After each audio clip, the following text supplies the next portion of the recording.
brigade tety Ivato fiaramanidina nitondra ny filohan'ny tetezamita sy ny délégation niaraka taminy avy any Seychelles.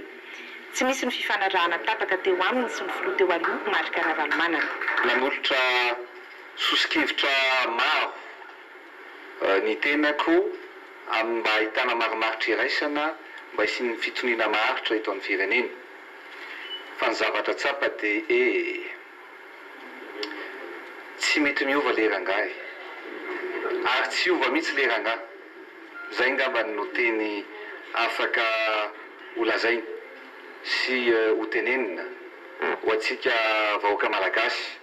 Ary zay no nahatonga ny sadeka na ny troika marimarina kokoa ny teny hoe ho avy aty ry zareo rapitso dia manoloana an'izay tsy fitovi-kevitro zay dia iona amin'ireo signataire hafa, iona amin'ny FFKM, iona amin'ny tompon'andraikitry ny filaminana, ao ihany koa ny tompon'andraikitra eo amin'ny fitsarana, dia hitondra an'izay hevitry ny rehetra na ny force vive na ny vahoaka malagasy zay eo anatrehan'ny fivoriana faratapiny na ny hoe sommet an'ny sadek izay atao amin'ny herinandro dia ny sommet an'ny sadek no anapaka amin'ny hevitra zay tsy itovizana. Anisan'ny nandrasana tamin'ity fihaonana ity ny momba ny firotsahako fidian'ny retour ary dia mazava ihany koa ny teny nambaran'ny filoha teto indrindra ny mahakasika azy. Tsy misy mihitsy fepetra manaka anay hilatsaka na tsy hilatsaka ray aloha zay.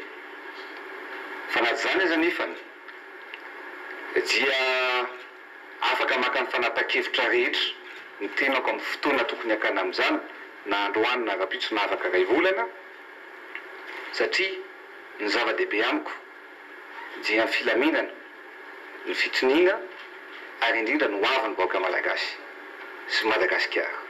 Tahaka izao kosa ny heviny amin'ny firotsahako fidiany ny filoha teo aloha raha toa ka mbola miziriziry amin'izany ity farany.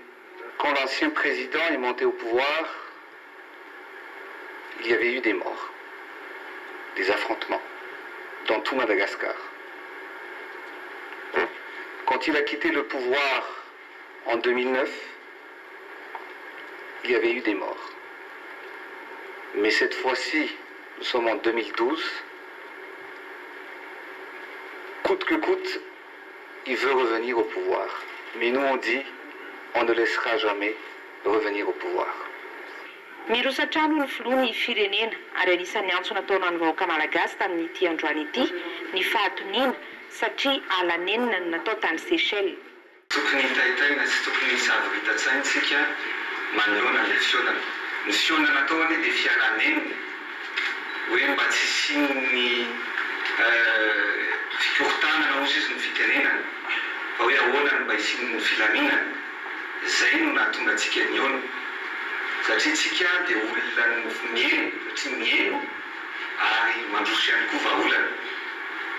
Rehefa tsy mandray an'izay moa ny andaniny sy ny ankilany dia ny tantara no hitsara ny tsirairay avy eto.